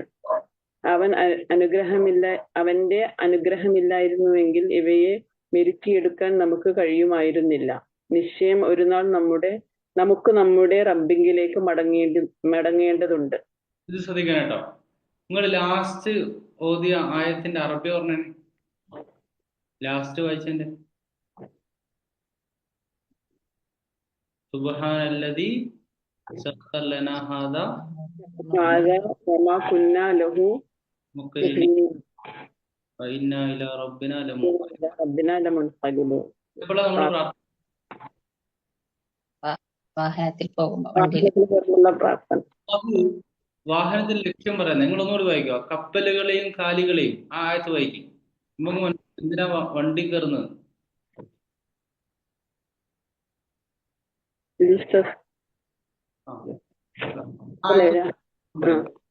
ആയത്ത് നമ്പർ നിങ്ങൾ വായിച്ചോ. കപ്പലുകളെയും കാലികളെയും അർത്ഥമാണോ വായിക്കണ്ടേ അതോ അറബിയാണ്? അർത്ഥം. കപ്പലുകളെയും കാലുകളെയും നിങ്ങൾക്ക് വാഹനങ്ങളാക്കി തന്നവൻ, നിങ്ങൾ അതിന്റെ പുറത്ത് കയറുന്നതിനും അതിന്മേൽ ഇരുന്നു കഴിഞ്ഞാൽ റബ്ബിന്റെ ഔദാര്യം സ്മരിച്ചുകൊണ്ട് ഇപ്രകാരം വാഴ്ത്തുന്നതിനും ഈ മനസ്സിലായോ? നിങ്ങൾക്ക് എന്തിനാ കാറ്? നിങ്ങളുടെ ഉള്ളു നിങ്ങൾ കാർ കയറും. അന്ന് കാലികളാണല്ലോ വാഹനം. എന്നിട്ട് സുമ്മ തദ്കുറു നിഅമത റബ്ബിക്കും, എന്റെ അള്ളാഹിന്റെ നിഅമത്ത് ഓർക്കാൻ നിങ്ങൾക്ക് എന്താന്ന് അള്ളാഹ് വാഹനം തന്നെന്തിനാ? വാഹനത്തിൽ കയറിയാൽ എന്ത് ചെയ്യണം? അള്ളാഹുവിന്റെ നിഅമത്ത് ഓർക്കാനോ. ഓർക്കും നിങ്ങൾ പറയണത് സുബ്ഹാനല്ലദീ സഖ്ഖറ ലനാ ഹാദാ, എനിക്ക് വാഹനം തന്നവൻ ആരാ? അള്ളാഹു ആണ്. വമാ കുന്നാ ലഹു മുഖ്രിനീൻ, അള്ളാഹ് വിചാരിച്ച എനിക്കതിന് കഴിയുമായിരുന്നില്ല. വഇന്നാ ഇലാ റബ്ബിനാ ലമുൻഖലിബൂൻ, പിന്നെയുണ്ട് ഇതിനേക്കാൾ ഒരു യാത്ര ഉണ്ട്. ആരിലേക്ക്? അള്ളാഹുലേക്ക്. അവിടെ നമ്മൾ ഒന്നും ചോദിക്കുന്നില്ല കേട്ടോ. നമ്മളൊരു ആവശ്യം ചോദിക്കുന്നില്ല. എന്തേ പറയുന്നത്? അള്ളാഹുവിനെ സ്മരിക്കുകയാണ്. അപ്പൊ നമുക്ക് വാഹനം എന്തിനാ?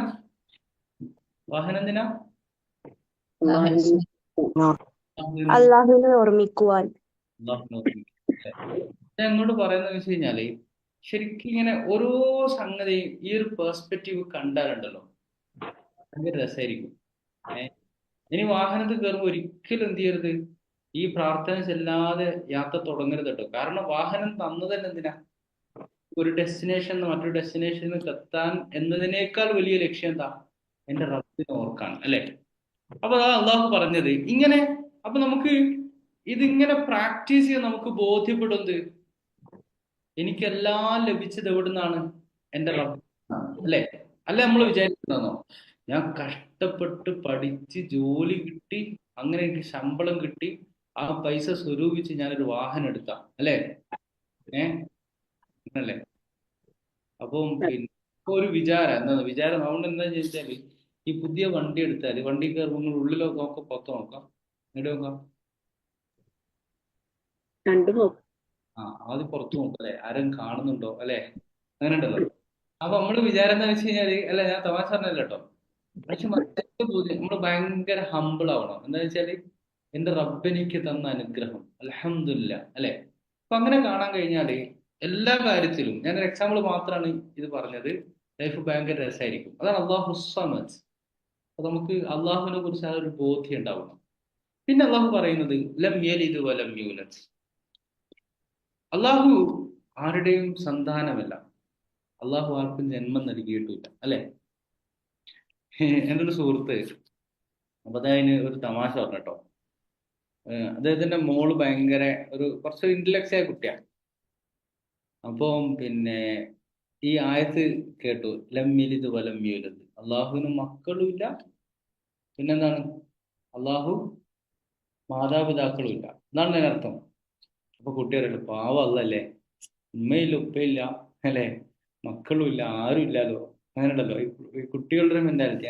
അപ്പൊ അദ്ദേഹം പറയാണ് പക്ഷേ ഈ ആയത്തിൽ ഉദ്ദേശിക്കുന്നത് എന്താ, അള്ളാഹു ആരുടെയും ആശ്രയം ആവശ്യമില്ലാത്തവനാണ് അല്ലെ. മനുഷ്യരെന്ന് വെച്ചാൽ മാതാപിതാക്കൾ ഇല്ലെങ്കിൽ, മക്കളില്ലെങ്കിൽ മനുഷ്യതും പൂർണ്ണാവൂല.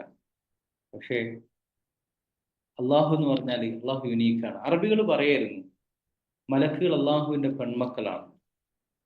അല്ലെങ്കിൽ ക്രിസ്ത്യാനികൾ പറയും, സൂറത്തുൽ തൗബയിൽ പറയുന്നുണ്ട്, വഖാലത്തിൽ യഹൂദു ഉസൈറുൻ ഇബ്നുല്ലാഹ്, യഹൂദികൾ പറയും ഉസൈർ അള്ളാഹുവിന്റെ പുത്രനാണ്. വഖാലത്തിൻ നസാറൽ മസീഹ് ഇബ്നുല്ലാഹ്, നസ്രാനികൾ പറയും എന്താ, ഈസാ നബി അള്ളാഹുവിന്റെ പുത്രനാണ്. ദാലിക ഖൗലുഹും ബിഅഫ്വാഹിം, അത് വെറും വാക്കുകൾ മാത്രം എന്ന് സൂറത്തു തൗബയിൽ അള്ളാഹു പറയുന്നു. വഖാലത്തിൽ യഹൂദു ഉസൈറുൻ ഇബ്നുല്ലാഹ് വഖാലത്തിൻ നസാറൽ മസീഹ് ഇബ്നുല്ലാഹ് അല്ലേ.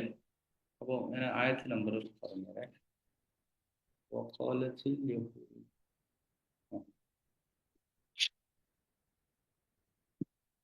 സൂറത്തു തൗബ ആയത്ത് നമ്പർ 30 കേട്ടോ. ഓക്കെ, അപ്പോൾ ഇതിലൊരു ബേസ് ആണത്. ഓക്കെ, അപ്പോൾ ഈ സങ്കല്പമൊക്കെ ഇപ്പൊ മക്കൾ എന്ന് വെച്ച് കഴിഞ്ഞാൽ, ഞാൻ ചോദിക്കട്ടെ, നിങ്ങൾ ആലോചിക്കാൻ വേറൊരു ലെസൺ കൂടി ഞാൻ പറഞ്ഞുതരാം. നിങ്ങൾക്ക് നിങ്ങളുടെ ലൈഫിൽ നിങ്ങളതായിട്ട് സ്വന്തമായിട്ടുള്ള എന്താ, ഒന്ന് മാത്രമേ ഉള്ളൂ. എന്താണോ മക്കൾ. നിങ്ങൾ മരിച്ചെന്ന് വിചാരിക്കാം, നിങ്ങളുടെ വാഹനം, നിങ്ങളുടെ വീട്, നിങ്ങൾ ഉണ്ടാക്കിയ എന്തും ആളുകൾ കൊണ്ടുപോകും, അങ്ങനെ ഉണ്ടല്ലോ. പിന്നെ നിങ്ങളതാണെന്നുള്ള ഓർമ്മ പോലും ഉണ്ടാവില്ല.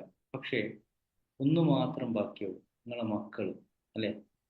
അത് ആരും പറയില്ല അതെൻ്റെതാണെന്ന് പറയില്ല, മറിച്ച് എന്താ പറയാ, അത് അവരെ തന്നെ. എന്തിനാ പറഞ്ഞതെന്ന് വെച്ച് കഴിഞ്ഞാൽ അല്ലെ, മക്കൾ, ചിൽഡ്രൻ. ഓക്കെ, മാഷാ അല്ലാഹ്.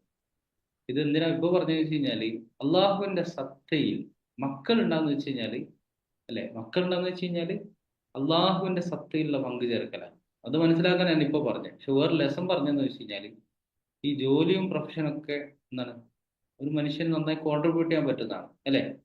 ഹ്യൂമൻ റിസോഴ്സ് സൊസൈറ്റിക്ക് ഉപകാരപ്പെടുന്ന. പക്ഷേ ഈ മക്കള് അങ്ങനെ ഉണ്ടല്ലോ, മക്കളെ മറന്ന് മക്കൾക്ക് അങ്ങനെ ഉണ്ടല്ലോ സമയം കൊടുക്കാൻ കഴിയാതെ, പ്രത്യേകിച്ച് സ്ത്രീകളുമായി ബന്ധപ്പെട്ട് അല്ലെ, സ്പെസിഫിക്കലി നമുക്കറിയാലോ മാതൃത്വം എന്നുള്ളത് അവർ പകർന്നു കൊടുക്കുന്നത്, പിതാക്കന്മാർക്ക് റെസ്പോൺസിബിലിറ്റി ഉണ്ട് കേട്ടോ. പക്ഷെ ഉമ്മമാരുടെ ഒരു പകർന്നു കൊടുക്കുന്ന രീതിയിൽ നമുക്ക് എന്ത് പ്രൊഫഷനിൽ പോവാം, പക്ഷെ മക്കൾ എന്ത് ചെയ്യണം, ഒരു വാല്യൂ കൊടുക്കണം. ഞാൻ ജസ്റ്റ് ഒന്ന് ആഡ് ഓൺ ചെയ്തതാണ്. എന്തിനാ പറഞ്ഞതെന്ന് വെച്ച് കഴിഞ്ഞാൽ, ഈ പലരെയും കാണാറുണ്ട് ജീവിതത്തിന്റെ ഒരു അവസാന ഘട്ടത്തിൽ എത്തുമ്പോൾ കുറെ പ്രൊഫഷനും കരിയറിന്റെ മാത്രം നോക്കി നടന്നു. ഇത് വേണ്ട നല്ലിട്ട് പറയുന്നത്. മക്കളൊരു വഴിക്ക്, ഉമ്മയപ്പയും വേറെ വഴിക്ക്. പിന്നെ തിരിച്ചു പിടിക്കാൻ നോക്കിയാലോ കിട്ടില്ല, അങ്ങനെ ഉണ്ടല്ലോ. അപ്പം ഇൻഷാ അല്ലാഹ്, അപ്പൊ നമ്മള് അള്ളാഹുവിനെ ഒരിക്കലും എന്ത് ചെയ്യരുത്, അള്ളാഹു ഏകനാണ്, മക്കളില്ല അല്ലെ. അള്ളാഹുവിന് എന്തില്ല, മാതാപിതാക്കളുമില്ല. അള്ളാഹ് ഈസ് യുനീക്ക്. അള്ളാഹു അങ്ങനെയാണ് യുനീക്ക് ആവുന്നത് അല്ലെ. ലോകത്ത് അത് പല തിയറികളുണ്ട്. തിയറികളുമായി ഡിസ്കസ് ചെയ്യുമ്പോൾ ഈ പ്രപഞ്ചത്തിനൊരു തുടക്കം ഉണ്ടാവണം. ആ തുടക്കമാണ് റബ്ബ്. ശരിക്കും എന്ത് വെച്ച് കഴിഞ്ഞാൽ, നിങ്ങൾ നല്ല ചോക്ക്, നമ്മളൊക്കെ നല്ല വസ്ത്രം ധരിച്ച് അല്ലെ, ഓൺലൈനിൽ ഇങ്ങനെ മീറ്റിങ്ങിൽ ഇരിക്കുക, ഖുർആൻ പഠിപ്പിക്കണ്ടല്ലോ,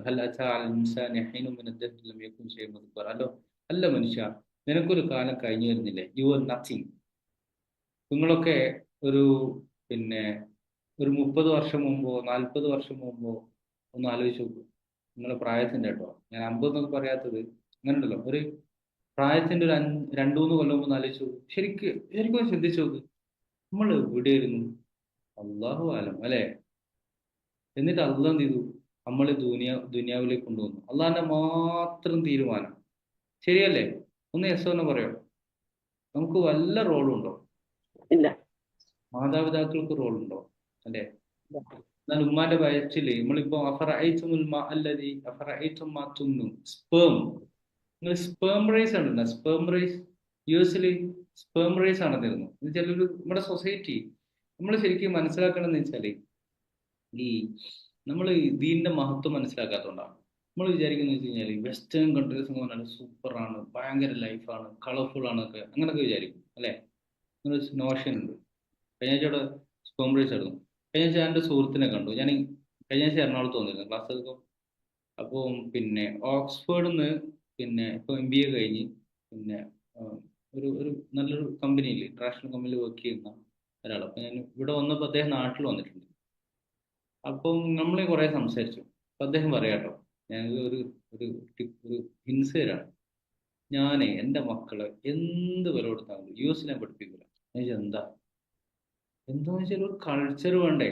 അതായത് 10 ആളുണ്ടെങ്കിൽ ചിലപ്പോൾ 8 ആൾക്ക് ഇങ്ങനെ ഉണ്ടാവും ഗേ കണക്ഷൻസ് ഉണ്ടാവും. അങ്ങനെയല്ലോ. പിന്നെന്ന് വെച്ച് കഴിഞ്ഞാൽ സ്കൂളുകളിലൊക്കെ ആഴ്ചയിൽ ഒരു വെടിവെപ്പ് നടക്കും കുട്ടികൾ.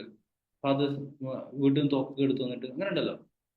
അപ്പൊ എന്ന് വെച്ച് കഴിഞ്ഞാല് ഞാൻ സ്പെർം റേസിന്റെ അതാ ഞാൻ പറഞ്ഞത്. അപ്പൊ എന്ന് വെച്ചാൽ നമ്മൾ വിചാരിക്കാന്ന് വെച്ച് കഴിഞ്ഞാൽ നമ്മൾ പുറത്തുനിന്ന് കാണുന്നത് പോലെയല്ല പല കാഴ്ചകളും അല്ലെ? അതുകൊണ്ട് നമ്മൾ എപ്പോഴും ആലോചിക്കേണ്ടത് നമുക്ക് അള്ളാഹു തന്ന ഈ അനുഗ്രഹമായ ജീവിതത്തെ കുറിച്ച് നമ്മൾ ആലോചിക്കണം. ആ ജീവിത ലക്ഷ്യം എന്താണ്? എൻ്റെ റബ്ബിനറിയാം, അള്ളാഹുവിനെ സമർപ്പിക്കുക. കാരണം റബ്ബിനെ അറിയാന്ന് പറയുമ്പോൾ അള്ളാഹുവാണ് നമുക്ക് എല്ലാം തന്നവൻ അല്ലെ? അള്ളാഹു ഇല്ലെങ്കിൽ നമ്മളുണ്ടോ? ഒരിക്കലും ഇല്ല. അത് കുറച്ച് ചിന്തിക്കാൻ നമുക്ക് ചിലപ്പോൾ പേടി തോന്നും അല്ലെ? അള്ളാഹിനെ പോലെ വേറെ ആരും ഇല്ല കേട്ടോ. Allah is unique. Allah is unique. വലം യകുൽ ലഹു കുഫുവൻ അഹദ്. അള്ളാഹ് യുണീക്ക് ആവുന്നത് എന്തുകൊണ്ടാ? അള്ളാഹുവാണ് ആകാശങ്ങൾ സൃഷ്ടിച്ചവൻ. എല്ലാവർക്കും അന്നം നൽകുന്നവൻ അള്ളാഹുവാണ് അല്ലെ? അള്ളാഹുവാണ് നമുക്ക് ജീവിതത്തിൽ വേണ്ട ജീവിത വിഭവങ്ങളൊക്കെ നൽകുന്നവൻ ആരാ? അള്ളാഹു. അതുകൊണ്ട് റബ്ബിനെ പോലെ വേറെ ആരുമില്ല. ലൈസ കമിസ്ലിഹി ഷൈഉൻ വഹുവ സമീഉൽ ബസീർ. അവനെ പോലെ ആരുമില്ല. അവനെല്ലാം കേൾക്കുന്നവനും അറിയുന്നവനുമാണ് അല്ലെ? ഒരു കാര്യത്തിൽ എന്താണ്? അള്ളാഹുവിനെ പോലെ ഒരാളുമില്ല. അള്ളാഹു ഒരു കാര്യം വിചാരിച്ചു, കുൻ ഫയകുൻ, അത് സംഭവിക്കും അല്ലെ? അള്ളാഹുവിന് എന്തില്ല? ഹുവൽ അവ്വൽ വൽ ആഖിർ. അവൻ തുടക്കം കൊടുക്കുവാണ്.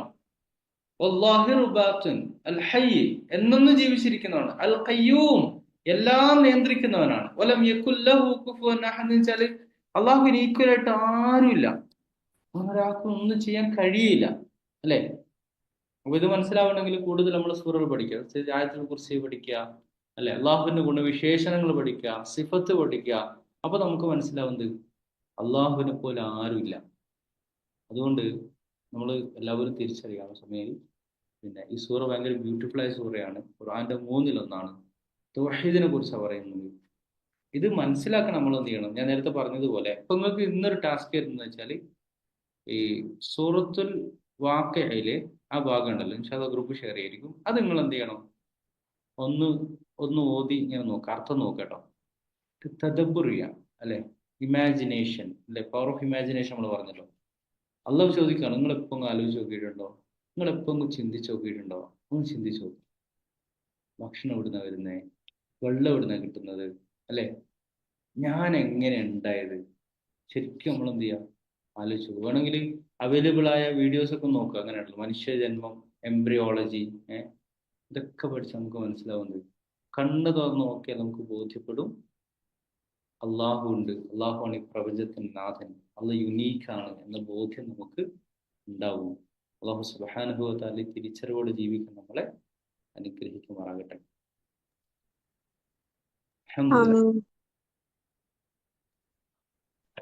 ക്വസ്റ്റ്യൻ 3 പേര് പറഞ്ഞില്ലേ? സൂറത്തിന്റെ വേറെ 3 പേര്. മൂന്നാമത്തെ അസ്സാസും തൗഹീദും, പിന്നെ ഏതാ മൂന്നാമത്തെ? ക്ലിയർ ഉണ്ട്.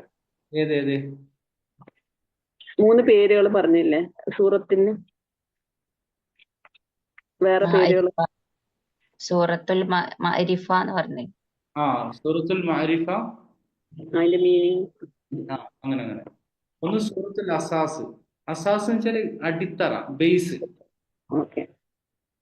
സൂറത്തുൽ മഅരിഫ വെച്ചാല് വിജ്ഞാനം. അറഫ യഅരിഫ മഅരിഫ അറിയുക എന്നാണ്. തൗഹീദ് എന്ന് വെച്ചാൽ തൗഹീദ് അറിയാലോ. ഓക്കെ.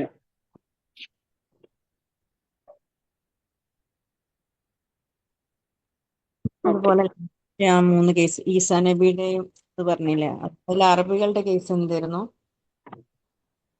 അറബികളുടെ കേസ് അമ്മ ഇങ്ങനെ ഈസാ നബി ഇവരും മോനാണ്, അതുപോലെ സൗദ് യഹൂദികൾ പറയും ഇവരുടെ മോനാണ്, അങ്ങനെ അതിൽ അറബികളുടെ ഒരു എക്സാമ്പിളും കൂടെ പറഞ്ഞില്ലായിരുന്നു?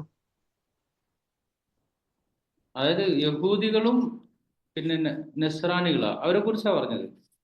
അറബികൾ പറഞ്ഞതെന്ന് വെച്ചാല് അറബികള് അള്ളാഹുവിന്റെ എന്താണ് സോറി പിന്നെ മലക്കുകള് അള്ളാഹുവിന്റെ പെൺമക്കളാണ്. അതിന് ഒരു ഉദാഹരണം പറയുന്നുണ്ട്, പെൺമക്കളാണ്. ഒരു സൂറത്തുൽ ഈ ഇതിൽ ഒരു 2 സംഭവമുണ്ട്. നമ്മുടെ അനുമാനം ഒന്നാണ്. ഈ സയന്റിഫിക് തിയറീസ്, ഞാൻ പറഞ്ഞ സയന്റിഫിക് തിയറീസ് പലപ്പോഴും എന്ത് ചെയ്യും, മാറ്റങ്ങൾ സംഭവിക്കും അല്ലെ, മാറാറില്ലേ, ഉണ്ടോ ഇല്ലോ? അതിന്റെ പ്രത്യേകത എന്ന് വെച്ചാല് നമ്മളെപ്പോഴും മനസ്സിലാക്കേണ്ടത് ഈ ഹ്യൂമൻ തോട്ടിന്റെ ഒരു ലിമിറ്റേഷൻ ഉണ്ട്. ഈ റാഷനാലിറ്റി എന്ന് പറയും അല്ലെ, റാഷനാലിറ്റി ഈ ബേസിൽ ഉണ്ടാകുന്ന ഈ ലോകത്ത് പിന്നെ ഇൽമുകളുടെ ഒക്കെ ഒരു അടിസ്ഥാനം 2 റിലീജിയസ് സ്ക്രിപ്റ്റേഴ്സ് പിന്നെ കോമൺ റാഷനാലിറ്റി എന്ന് പറയും.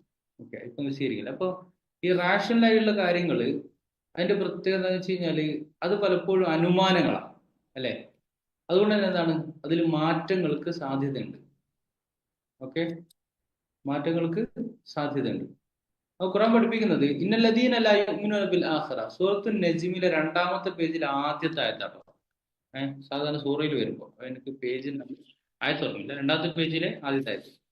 ഇന്നല്ലദീന ലാ യുഅ്മിനൂന ബിൽ ആഖിറതി ലയുസമ്മൂനൽ മലായികത തസ്മിയത്തുൽ ഉൻസ. ഓക്കെ, വമാ ലഹും ബിഹി മിൻ അൽം. അതായത് അള്ളാഹു വിശ്വസിക്കാത്ത ആളുകൾ മലക്കുകൾ പെണ്ണുങ്ങളാന്ന് പറയാം. അവർക്ക് അതിനെ കുറിച്ച് ഇൽമില്ല. ഈ യത്തബിഊന ഇല്ലല്ലൻ, അവരുടെ ഊഹം അനുസരിച്ചാണ് എന്ത് ചെയ്യുന്നത്, അവരങ്ങനെ പറയുന്നത്. വഇന്നല്ലന്ന ലാ യുഗ്നി മിനൽ ഹഖ് ശൈഅ, ഊഹങ്ങൾ പലപ്പോഴും എന്ത് ചെയ്യില്ല, ഹക്ക് കൊണ്ടുവരില്ല. എന്ന് പറഞ്ഞാൽ ഇന്ന ബഅദല്ലൻ ഇസ്മുൻ, ചില ഊഹങ്ങൾ എന്തായിരിക്കും, തെറ്റായിരിക്കും. അങ്ങനെയുണ്ടല്ലോ. അപ്പൊ നമുക്കെന്താ വേണ്ടത്, സ്ക്രിപ്ചറാണ്.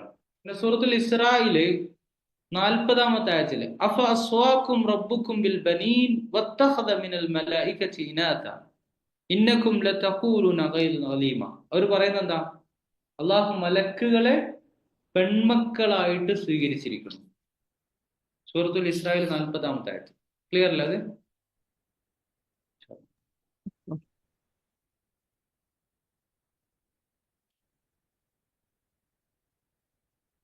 നമുക്ക് വൈൻഡപ്പ് അല്ലേ, എന്നാല് 7:40 അല്ലേ. അതുകൊണ്ട് ഞാൻ നിങ്ങളോട് ഒന്നുകൂടി പറയാം കേട്ടോ, ശരിക്കും ഞാൻ തമാശ പറഞ്ഞത് കേട്ടോ. നമ്മൾ ഇങ്ങനെ കാണാൻ തുടങ്ങിയുള്ള ഗുണം എന്താണോ, ഭയങ്കര രസമായിരിക്കും ലൈഫ്. എവിടെയും റബ്ബിനെ കാണാൻ പറ്റും, എവിടെയും. ചില എക്സാമ്പിൾ നമുക്ക് നെക്സ്റ്റ് ക്ലാസ്സുകളിൽ പറയാം. ജീവിതത്തിന്റെ ഏത് സ്പേസിലും നമുക്ക് റബ്ബിനെ കാണാൻ കഴിയും. അപ്പോൾ ഭയങ്കര രസമായിരിക്കും. പക്ഷെ അല്ലാഹു സുബ്ഹാനഹു വ തആല അല്ലെ നമ്മൾ ഈ ക്ലാസ്സിൽ ഒരുമിച്ച് കൂടി ഇതുപോലെ ഖുർആന്റെ പഠനം അത് ഏറ്റവും നന്നായി മുമ്പോട്ട് പോകും. ജീവിതത്തിന്റെ എല്ലാ ഇടങ്ങളിലും അള്ളാഹുവിനെ അനുഭവിച്ച് ജീവിക്കാൻ നമ്മൾ അനുഗ്രഹിക്കുമാറാണ്. നിന്നെ അറിയലാണ് ജീവിതത്തിൽ ഏറ്റവും കൂടുതൽ ഉൾക്കൊണ്ട് ജീവിക്കാൻ ഞങ്ങൾ അനുഗ്രഹിക്കണമേ. അള്ളാഹുവെ, ഖുർആൻ പഠനത്തിന്റെ ഖൈറ് ബർക്കത്ത് ഞങ്ങളുടെ ഒക്കെ ലൈഫിൽ എന്ത് ചെയ്യണം, അള്ളാഹുവെ നീ തരണേ നാഥ. പഠിച്ചവനെ, ഖുർആന്റെ നമ്മുടെ ജീവിതത്തിന് അനുഭൂതി ആസ്വദിക്കാൻ ഞങ്ങളെ സഹായിക്കണേ. ഞാൻ എപ്പോഴും പറയാണ്, നമ്മൾ എപ്പോഴും ദുആ ചെയ്യണം. നമ്മൾ ഭയങ്കര കംഫർട്ട് സോണിലായിരിക്കും. ലസീനികൾ ഇന്ന് രാവിലെ എൻ്റെ ന്യൂസ് നോക്കി, സ്റ്റാവേഷൻ അടുത്ത നഖബ സംഭവിക്കുമെന്ന് UN പറയുന്നു. പഠിച്ചവനെ, അവർക്ക് വിജയം നൽകി അനുഗ്രഹിക്കണമേ. അവരുടെ ശുഹദാക്കൾ സ്വീകരിക്കണമേ. പട്ടിണി കിടക്കുന്നു ഞങ്ങളുടെ സഹോദരി സഹോദരന്മാർ, അള്ളാഹുവെ അവരെ ദുരിതത്തിൽ മോചിപ്പിക്കണേ. ഇസ്രായേലിന്റെ കുതന്ത്രങ്ങൾ നീ പരാജയപ്പെടുത്തണമേ. اللهم ربنا آتنا في الدنيا حسنة وفي الآخرة حسنة وقنا عذاب النار. ربنا تقبل منا إنك أنت السميع العليم وتب علينا إنك أنت التواب الرحيم. آمين برحمتك يا أرحم الراحمين. الحمد لله رب العالمين. سبحانك اللهم وبحمدك أشهد أن لا إله إلا أنت أستغفرك وأتوب إليك. السلام عليكم ورحمة الله وبركاته. السلام ورحمة الله وبركاته. വലൈക്കും അസ്സലാം വറഹ്മത്തുള്ളാഹി.